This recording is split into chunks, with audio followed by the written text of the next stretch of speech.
السلام علیکم دوستو، تو آج کی ہماری اس ویڈیو کا موضوع ہے کہ اگر ماں کے دودھ میں چونٹی مر جائے تو کیا وہ دودھ زہریلا ہے؟ تو آئیں اس بارے میں آپ کو حقیقت بتاتے ہیں۔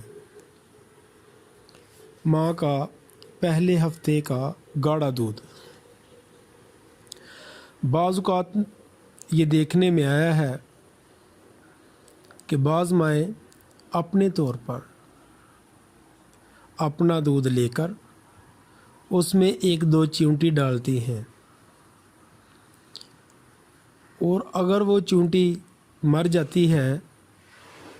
تو ماں سمجھ لیتی ہے کہ اس کا دودھ زہریلا ہے، اور اگر ایک ننھا سا جاندار اس میں نہیں بچ سکا تو یہی دودھ اگر وہ اپنے بچے کو پلاتی ہے تو اس کا کیا بنے گا؟ حالانکہ اس کا حقیقت کے ساتھ قطعی طور پر کوئی تعلق نہیں ہے۔ تو اس کو ہم سمجھتے ہیں کہ چیونٹی آخر ماں کے دودھ میں کیوں مر جاتی ہے۔ تو یہ بات آپ کو اپنے ذہن میں بٹھا لینی چاہیے کہ پہلے 3 دن کا دودھ بالخصوص اور پہلے ہفتے کا دودھ بالعموم بچے کے لیے بہت زیادہ اہم ہوتا ہے،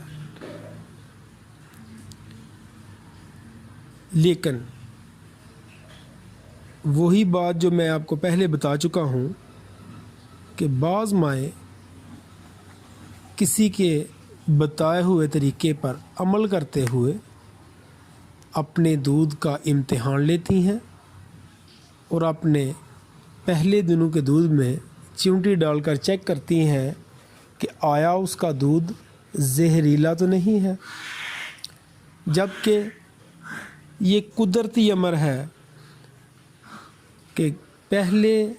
3 دن کا دودھ اور جو پہلے ہفتے کا دودھ ہوتا ہے وہ بہت زیادہ گاڑھا ہوتا ہے، اور یہ گاڑھا پن اس میں کولسٹرم کی وجہ سے ہوتا ہے۔ تو جیسے ہی چونٹی اس میں ڈالی جاتی ہے تو کولسٹرم میں چونٹی پھنس کر مر جاتی ہے، اور ماں سمجھ بیٹھتی ہے کہ اس کا دودھ زہریلا ہے، جبکہ حقیقت یہ ہے کہ زچگی کے فوراً بعد آنے والے دودھ میں IgA IgM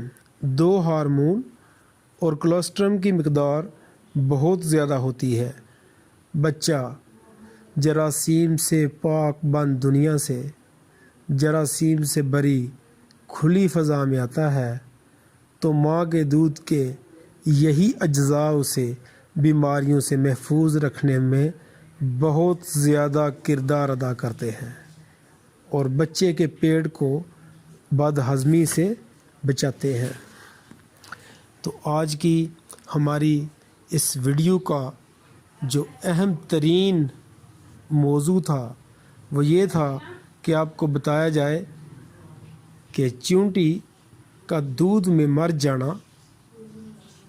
قطعی طور پر خطرناک نہیں ہے، اور یہ کیوں مرتی ہے وہ بھی آپ کو بتا دیا گیا۔ تو ہم ایک اور نئی ویڈیو کے ساتھ آپ کے سامنے حاضر ہوں گے، تب تک کے لیے اللہ حافظ۔